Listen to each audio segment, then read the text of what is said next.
Ladies and gentlemen, welcome to Stand Up Speakeasy. I am Srethne, your host, and every single episode I bring a comic from the Central Time Zone and possibly the Mountain Time Zone, and I'll try to branch out to the East Coast and the West Coast too. But with that being said, I have a Chicago comic coming to the stage. Ladies and gentlemen, welcome Jacob to the stage. Hey, Jacob. Hey, yeah, it's pronounced Duffy Halbleib. I saw you struggle with it right there. Don't worry about it. It happens to everybody. My parents don't know how to say it, so it's okay. Awesome. Indeed. Yeah, Sometimes thanks for having me. you're welcome. There's like I have a foreign name, and it's just like, you know what? I'm just gonna go with it. People can call me Shrek. I'm like, all right, go ahead. Call me Shrek. Well, I mean, Srethne is not that hard. Anybody who's fucking up Srethne, like, they got to try a little bit harder. You know what I mean? Like, all of the syllables are there, just spelled out for you. I guess you could say the same thing about my name. They're just not immediately evident because I have like the two vowels right next to each other that always screws people up. Yep, indeed. So I was like, I'm not gonna try it. I'm not gonna try it. But Hold up. If you don't remember how I pronounced it just a few seconds ago, I would love it if you'd try it. I'll go with Halbleib. I close enough. It's great. I love it. It's Halbleib. It's all good. Halbleib, cool. You got to make a game of it. If everybody's gonna have the same hurdle, it's got to be more fun, you know? Absolutely, indeed, most definitely. And so, Jake, you're a comedian and human out of Chicago and Illinois, and what's it like out there right now? Right now, it is snowing. It is beautiful. I've got a nice little view of a couple of different roofs, like out that direction. So it's a nice peaceful view from my seat. But yeah, it's cold. I don't actually go outside too frequently. I work in technology, so I'm usually sitting at this exact same desk, talking with my coworkers and working with them. So it's been 4 weeks since I was last outside, maybe. I guess I did get in the car for a tiny bit, and I took out the trash once, but I'm not going to count those. So my bubble of Chicago's doing great. The greater city, I haven't been in touch with it. It won't answer my calls. It's been a while since we've got in touch. Indeed, most definitely. I love it in Chicago. As we mentioned, I talked off the record. I was there once and got to perform on 2 shows, and I get to go back in October, hopefully, if the festival is still happening. But your open mic night was nominated for Chicago's Best Virtual Mic in 2020. Yeah. How is that like, the feeling, and people can still vote? I was elated. I was very surprised to hear that. It started off as just a area to allow people to have time on the mic, and I saw all these different like theaters and clubs doing their own streams and their own Zooms, and I was like, okay, this is going to be the first time I've ever done this, so we need to do something different. So I was like, well, we don't have a property that we need to pay on, so we don't have to sell tickets. So let's make it a donation thing. So if you donate, then you can spread your donation evenly between all the performers, and Knavery Inc. doesn't get a cut. And I think people liked that a lot. And then also people liked that I gave a little bit too much time for the average mic. I was like, I feel 4 minutes is too short. Why don't we make it 10? So if you go there, you get 10 full minutes, and you get to test out all your material. I think that's why people like it. But I was definitely very surprised when I was nominated, or when the mic was nominated. I didn't even know the nominations existed, and I was super excited to see it, for sure. Indeed, most definitely. Speaking of Naverlink, you create podcasts on there, naverlink.com, which is scrolling on the bottom there. How did you get all that going? So Knavery Inc. is like a podcast collective. I help people set up their podcasts. If they need like equipment or something like that, I can help them out with that. But yeah, it started as I just wanted to help people create their stuff. I was looking to start a podcast myself, and like every single step of the way, it's basically just like a hurdle. How do I figure this stuff out? So basically, you can come to me. I'm kind of like a living cheat sheet. I help you get set up. And then you just like join the collective, and you have a podcast, and that's as easy as it needs to be. And so each of those podcasts, if you went to the website, are different hosts, different content. some really really hilarious stuff.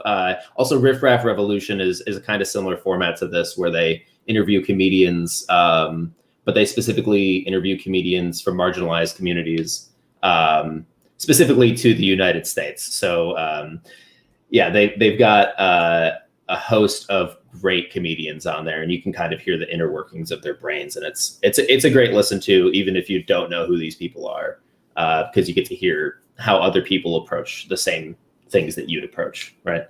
Indeed, that's my style too. It's like I've seen like a lot of the big name comics with their podcasters, and they usually have like the same guests on them and all the famous comedians. And I'm like, I'm just gonna go and like show the world the ones that are like, you know, that are up and coming, and like such as yourself and Thanks. and everyone else that's in all over the place. So, but yeah, it's pretty gnarly. I'm gonna give a few episodes because there's so many podcasts on the website. I'm like, oh my gosh, I'm like, which one do I go to first? Yeah. So, well, I'd say if you like this, you'd probably like Riff Raff Revolution. That's a great one. That's also our first one.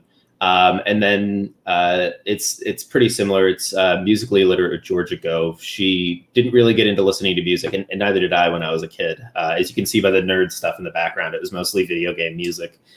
Yeah, she sits people down, listens to their favorite album with them, and talks about it. And it's a great listen. And I would say 90% of the people on there are comedians, so it's always funny too. So it's a good show. Indeed. And speaking of video games, what's your favorite of all time? I know. Screw you! How dare you? You know that's going to be a hard question to answer. Okay.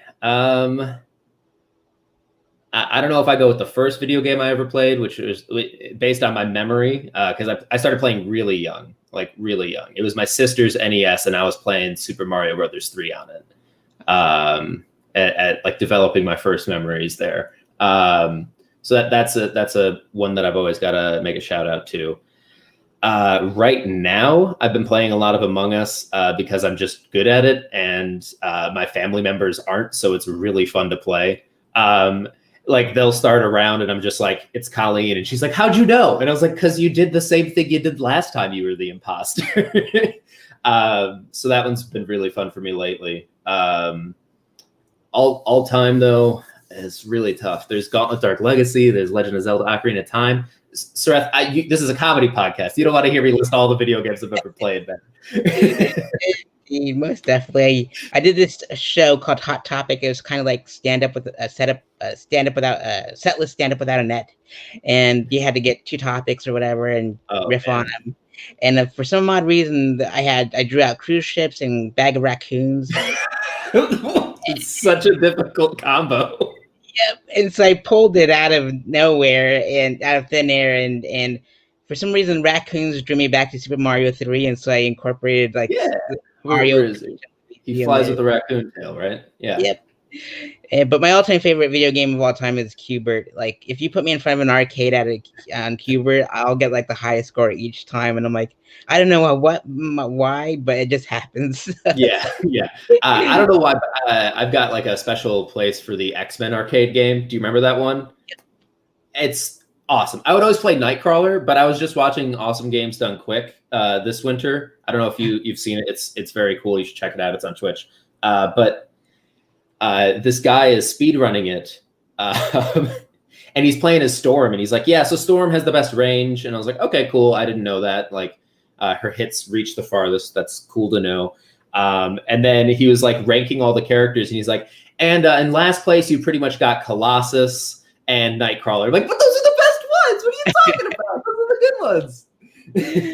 Indeed, I love Storm and the X-Men cartoons. So I definitely have to watch that one. That's on Twitch because I never beat it because it took too many quarters and I died too much. So I'm like, I need to. I thought I was cool for getting a high score. It just meant that my parents decided that I was lucky enough to have $10 to go waste. They're like, just leave, just go, and I just spent it all on the X-Men machine. Indeed, most definitely. So I noticed that you studied improv at Cold Town Theater and also the Improv Olympic IO. And what were those days like? Those were great. Cold Town Theater is a great institution in Austin, Texas. They have an advanced improv program. They've got a basic improv program. And especially their advanced classes, they've got like really in-depth stuff, sort of going into like, why does something make you laugh? And you like boil it down all the way to the truth of like, it's a surprise. And then you bring it like one step back. And then that's how you find your sense of humor or what it is. So it's stuff like that, super analytical, but it's also, one of the teachers of the program also went to clown college, which I know everybody shits on clown college, but like, he learned a lot about physical performance and how to use your body to tell the joke at the same time is what you're saying. So it's a pretty cool place. Unfortunately, the pandemic's been screwing them over. So they're mostly virtual, or I guess I would say 99% virtual right now. And they lost their original space, which sucks, but the theater's not a space. It's just a name. So they're going to exist online until they get their feet back under them post pandemic. Absolutely, indeed. And you also studied sketch comedy writing at Second City in Chicago. What was that like? That was great. I learned a lot of terms for things that either I had seen or I had not necessarily, I don't want to call it discovered myself. Like, I think when I started writing, I was doing like emulation of what I've seen. So whether it's Monty Python or if it's like Rush Hour 2 or like whatever movie I was watching at that point in time or show, it would kind of be like that, but different scenario, like they're all out of cheese, but instead of it being cheese, they're all out of like whatever video game you want to buy. Like it's so like I accidentally ripped off a whole bunch of sketches and stuff, but then I ended up finding out like, the guy's out of every single type of cheese. That's kind of like a clothesline type of sketch. So getting the terminology and stuff was really great. And then I also got to know a whole bunch of sketches I didn't even think about, formats and stuff. It was really nice to have that vocabulary as well as that sort of tool belt. So when I'm stuck or I hit a writer's block, which is every minute with ADHD like this, it made it very helpful to get back onto the like writing of it. So if you got some writer's block, that might help. I don't know. Indeed, most definitely. And I love Rush Hour 2. I have this set that I talk about going to a massage parlor in Bangkok and how like the ladies remind me of the Rush Hour 2 scene where the ladies are waiting behind the glass, and that's exactly what I went through. I'm like, oh dear, this is going to be intense. Yeah, you're going to run into Ricky Tan and you're going to have to get on a yacht. It's going to be a crazy ass day. Absolutely. Indeed. So the charity that we're raising funds for is TakeThis.org for this episode. And why did you pick TakeThis.org? Yeah, so I identify as a gamer, nerd, and geek. So I feel like, especially within that community, it can be very easy to get isolated with your feelings for a variety of reasons. Like, there's a pandemic. That's a pretty obvious one. But, gaming can be done on the internet now. It's not like a community in an arcade anymore, at least for the newer generations. So there's a lot of isolation and difficulty dealing with those sorts of negative feelings and anything that you've got going on. So Take This works to decrease the like sort of stigma and increase support for mental health for game enthusiasts. Especially at conventions and get-togethers. They have these things called AFK rooms where basically you can go there. It's a quiet space and they've got some professionals as well as staff that have been trained for the day to, just help you decompress. In case you didn't know, AFK just means away from keyboard. So it's just like stepping away, just helping yourself out with mental health. And I think it's something we're all prone to, and the gaming community is just more prone to it because of the way in which they interact with each other, right? So I think it's for a variety of reasons, just a great choice of where to donate to. It's helping out people. Maybe if your kid plays Fortnite right now, that might help them out in the future. I don't know. I don't want to shit on Fortnite or your kids because I don't know them. Most definitely. I haven't played video games since the PS2, so I'm way out of the loop on everything. Oh, dude, Star Wars Battlefront 2. Crash Tag Team Racing. Indeed, most definitely. I'll have to like pop those, try to find those, and well, what was your favorite on PS2? I guess is what I was trying to ask. I love like those old SmackDown games. Like I was Oh just yeah, where you could create your own character. Did you ever just like make one completely blue and call it Mystique? No, I Yeah, wish I yeah, did though. I made yeah. Scorpion from Mortal Kombat with his Oh like hell yeah, his skull was on fire and everything. yeah. I went all out with. I bought like every single one of them until like it just. Did you ever put like I forget what you call it. It's the Wu-Tang superhero that you made. Do you ever put him in the game? I haven't. It's been so long, but it's. I did perform stand up as Wu Manchu though, and I have a one man show coming up on Friday, and I'm gonna perform as Wu Manchu on the second act, so it's gonna be a lot of fun. Awesome. Yeah, yeah. And Send me links after this. I want to watch that. Absolutely, indeed. And I usually wear that to like comic book conventions and like horror conventions. I also stalked you on social media. I love that you're in the little like life-size action figure thing and you're just like standing there and I thought it was real for a second. I was like, shit, somebody no, it's like one of those photo op things at a convention, right? It was at the Denver Comic-Con and it was pretty rad. I loved it. It was pretty gnarly. I loved it for sure. And I loved doing that stuff and making people would just swarm me at those conventions because they're like, we've never seen a Wu-Tang superhero. This is so gnarly. So it's awesome. I love it. So we have some guests in the audience watching too. So if you'd like to jump in the live chat, you're more than welcome to. But be nice to us because sometimes be nice to us. That's the only rule. We can be mean to you, but you got to be nice to us. All right. Absolutely. So Jacob, I was supposed to go on tour and interview comics, but pandemic hit and I couldn't do it. And so these questions are the questions I asked every single comic I've ever interviewed on my YouTube channel. And there's like 600 interviews. So with that being said, Jacob, what inspired you to perform stand-up comedy? Geez, I thought you were going to say there were 600 questions. What inspired me to do stand-up comedy? So I guess it's kind of a weird answer. I first did stand-up as part of like a scavenger hunt. I've never really been sort of like stand-up as my goal with my comedy. You know, I'm used to being like a writer and a performer. So with stand-up, like when the pandemic started, a whole bunch of people were like, all the theaters are closed, we can't do stand-up anymore. And I saw like a lot of posts just tearing apart improv over Zoom, which I think we're doing an okay riffing off of each other. We just met, so I don't know, maybe I'll give that another shot. But I was like, I don't want to touch something until somebody else figures out how to handle the chaotic energy that improv has. And sketch, you got to adapt everything to being inside of this little square for your sketches. So I don't want to think about that right now. So I made the open mic because I wanted to make sure people still had that outlet. They had somewhere to go. So you can bring sketches, you can bring music, you can bring whatever you want. It's an open mic, right? And just all stand-ups came. And I was like, that's fine. Like that's what an open mic's for, right?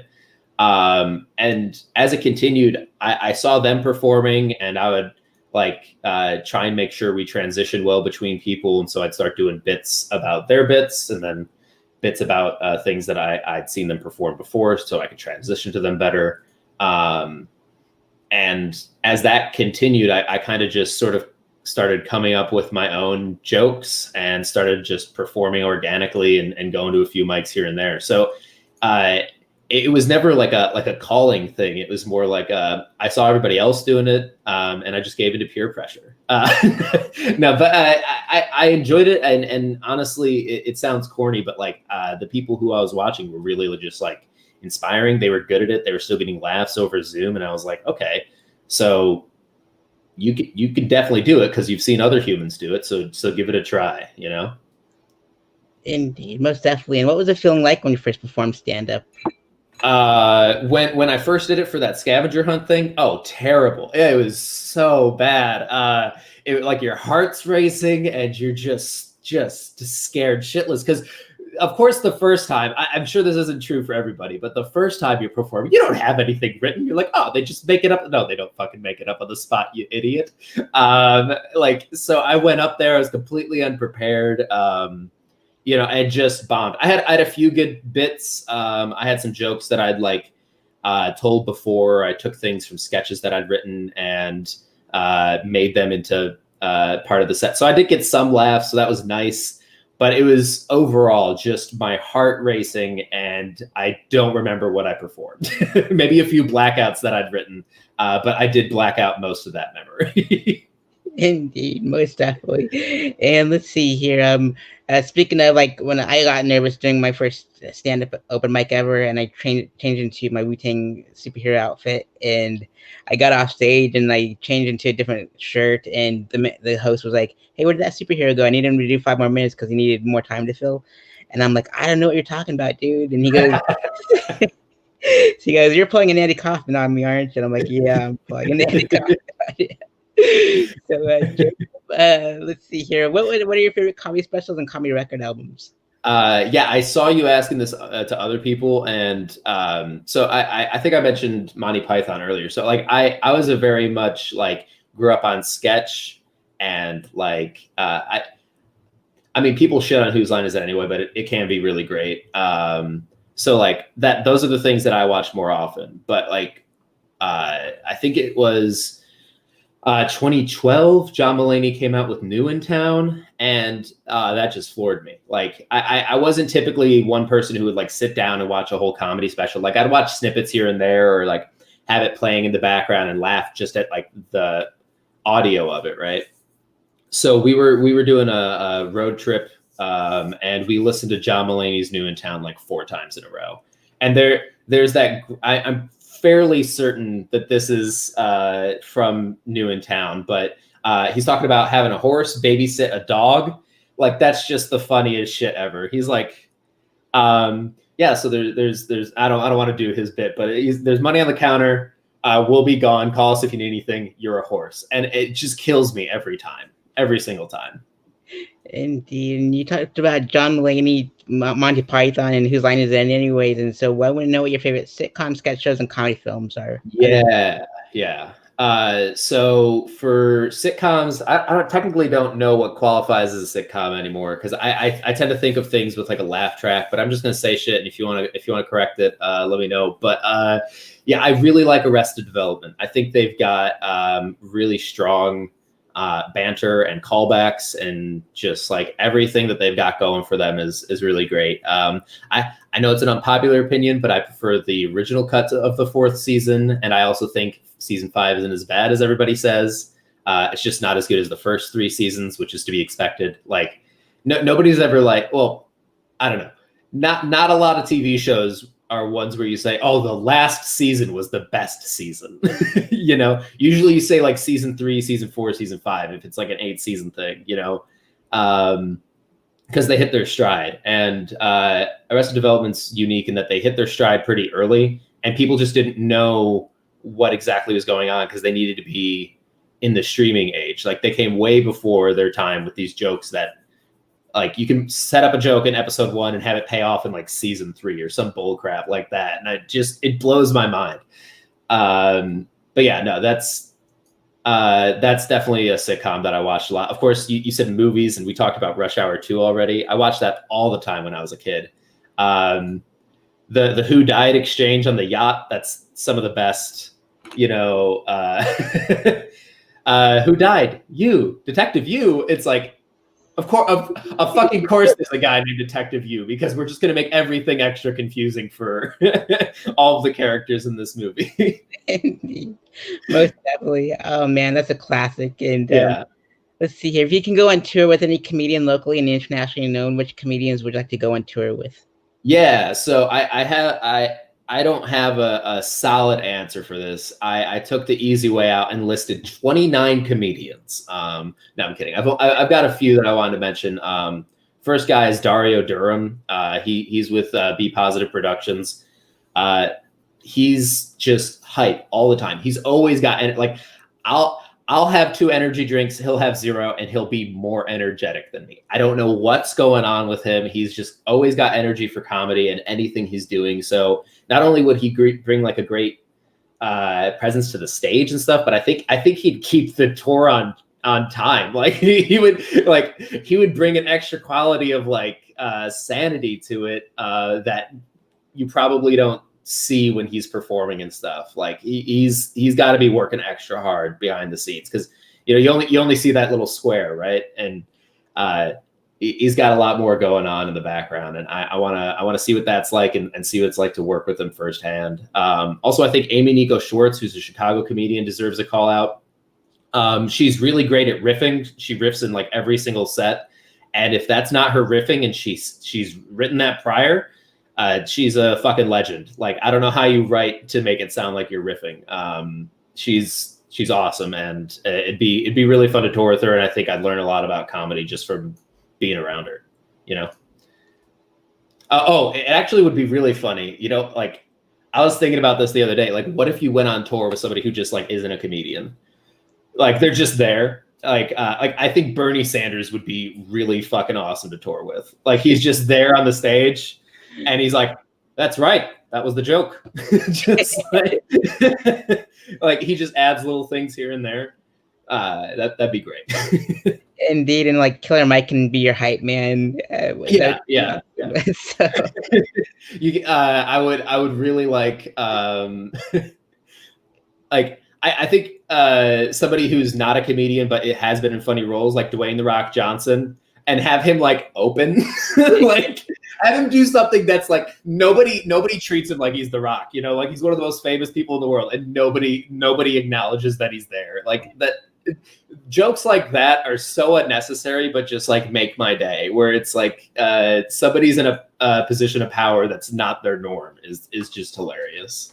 Indeed, I could totally picture him cooking something in the corner of the stage, and like, finally, we know what you're cooking. That's so much better than what I had planned.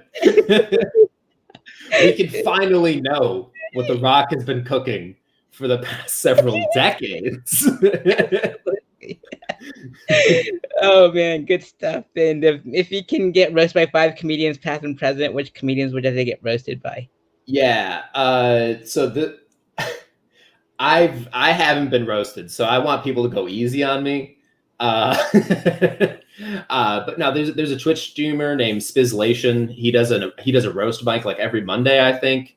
I'd love to be roasted by some of the people that he's had on there. They like you did before the interview. They do research. They like Facebook stalk you. They go through all your shit. They'll pull up something from like 2009 that you forgot about and just like lay into you. It's hilarious. I'd also love to be like just like with having somebody random on the tour. Like it'd be great to be roasted by like just very uncontroversial public figures like Tom Hanks, Michelle Obama, Elmo. Like I want them to tear into me.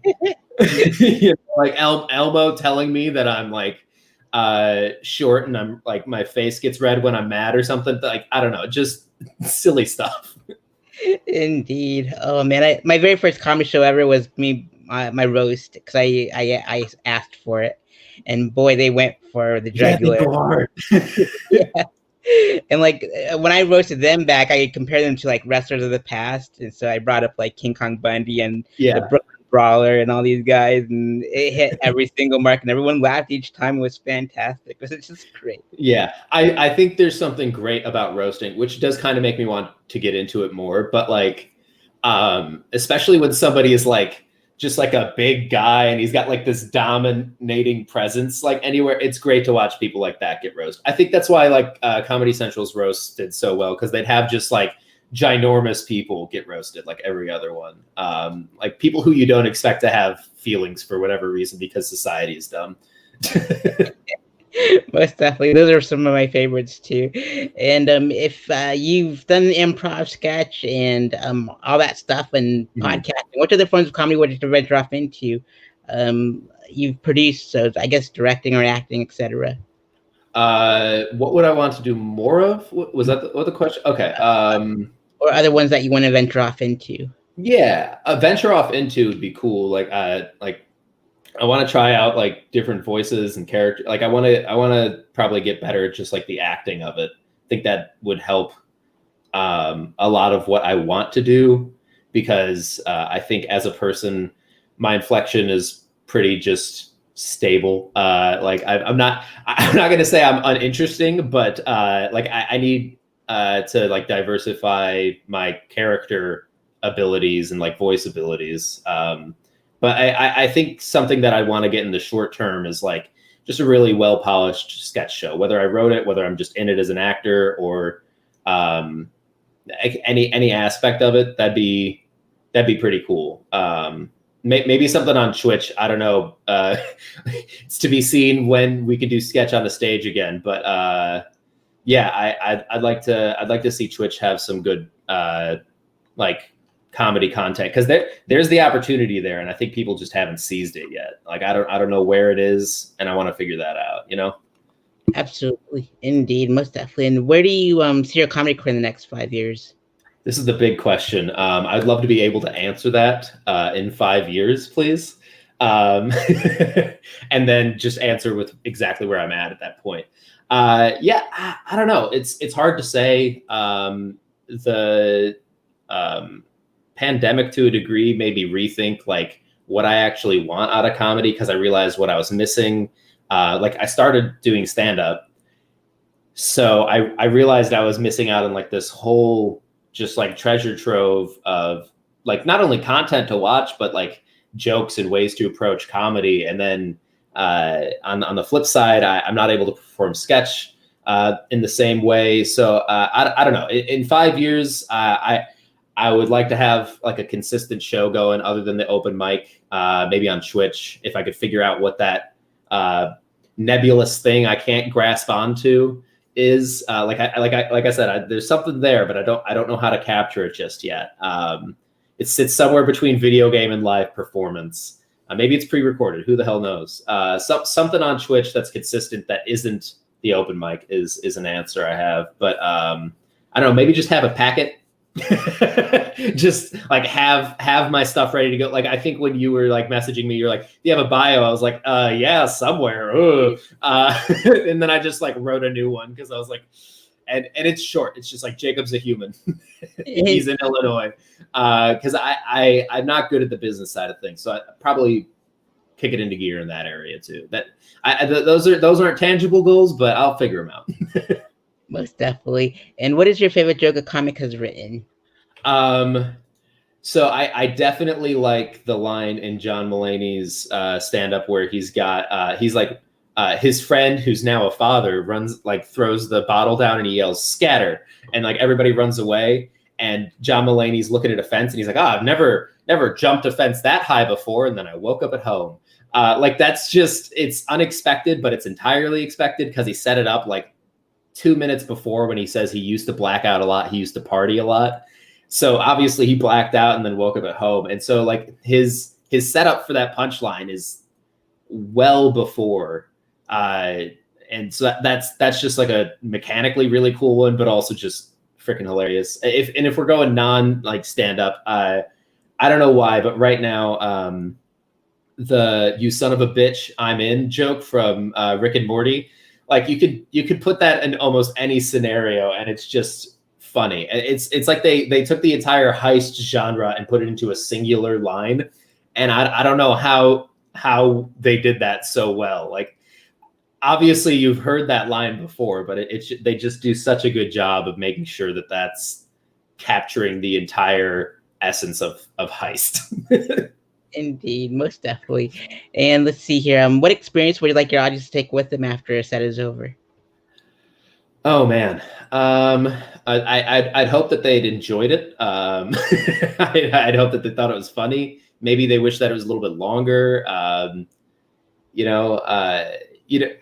Maybe feel relatable to it. But I find myself having like a very specific take on just super mundane things, like Jennifer, who's in the other room, like she'll tell you firsthand, I have a very specific way that I load the dishwasher. I almost don't let her load the dishwasher, or if she does, I like change it up. I reconfigure it because I'm like, this needs to be optimized. Just like shit like that everybody does, but does it in different ways. Capture that mundaneness of life and how there's literally just so many funny things just happening that you're doing throughout your day that you don't even notice. It really puts like a perspective like on you. Like something of that. Like, I don't know. I want them to feel that. I want them to feel like they didn't think about things that way before, and can look at their own mundane situations with a little bit more comedy. Absolutely. And Jacob, for this next part, our mutual friend Amber actually nominated you to be my guest on the Stand Up Speakeasy. And that's like how you get into the show, is because like you gotta know someone that knows someone, and You gotta know someone that knows someone. I like it. yeah, things like the Prohibition days, like the Roaring Twenties. So, with that being said, Jacob, which Chicago comics would you like to see on the next few, the future episodes of the Stand Up Speakeasy? Yeah. So I just basically just listed a whole bunch of people from the Neighboring Inc. open mic night. They're all fantastic. Katie Zane is a wonderful person who is able to incorporate rhyming into her comedy. I don't want to spoil it, so if you want to go look up their set, it's great. Becca Tam is always doing musical stuff and incorporating that into a stand-up set somehow. I don't know how she does it every single time. Dario, who I mentioned earlier, just talk to the guy for 5 minutes and you'll end up smiling. And even if he's not being funny, like he's just got great energy and it's infectious. Arlita Hall is incredible, and she's saying things that everybody knows, but it's still like just great to hear from her. Like she also says like this is her story, so sorry that I'm telling it, but she takes care of her father, who I believe has dementia, and he's forgetting things. But she like says how she makes a game out of it, and and she tells funny stories about it, and it's really it's heartwarming at the same time as hilarious, Michael Cooper, Amy Nico Schwartz, who I already mentioned, Pratik Shrivastava, Alex Garza. I can keep listening. Basically, anybody who's been on the Knavery Inc. open mic, they deserve more time in the spotlight elsewhere. Yeah, I don't know. There's just a lot of people I've met during the pandemic that I want to just like get together for drinks. So if I kept on listing everybody, I feel like we'd be here for another 36 minutes and 48 seconds. Indeed. So you might have to help me with the spelling of their names, because sometimes I reach out to the wrong people. I'm like, oops, yeah. I'm sorry, wrong person. Whoops. So, yeah, for sure I will. Indeed. So with that being said, Jacob, there's all of his handles are on Facebook, Instagram, Twitter, and Twitch, and follow him on all those places and subscribe to his channels. Go to his website, Knavery Inc., and listen to all those awesome podcasts on there. And don't let to take this, and it's scrolling on the bottom. There's more additional information that's on the description box below. So dig in and do all that good stuff and help him out with everything that's below there. So Jacob, that are there any final words you'd like to give out to the audience today? Yeah, everybody should make their own superheroes. Sareth is awesome. Like I stalked him for like 5 minutes, and like every other thing was him in a superhero costume, and I'm here for it. Like everybody needs a superhero costume. That's cool stuff. Yeah, just have a good time. Find the things that are like, especially during the pandemic, just find those things that are funny in your life, whether it's quirky things that you do, quirky things your roommate does, whatever it is, just enjoy it, because you're going to be alive for a long time. So you got to find those things. Absolutely. Indeed. Jacob, thank you so much for being my guest today on the Stand Up Speakeasy. And I'll piece everything together, and you can put it on your press kit or whatever you want, and share it all you want. And I look forward to meeting you in October when I go out and visit in Chicago and yeah, all for sure. Stuff. So thank you again, Jacob. And it's a pleasure and an honor to meet you and interviewing you. And we'll see you in Chicago soon. Thanks, Ruth. It was a pleasure. And for everyone else, we'll see you at the next Stand Up Speakeasy.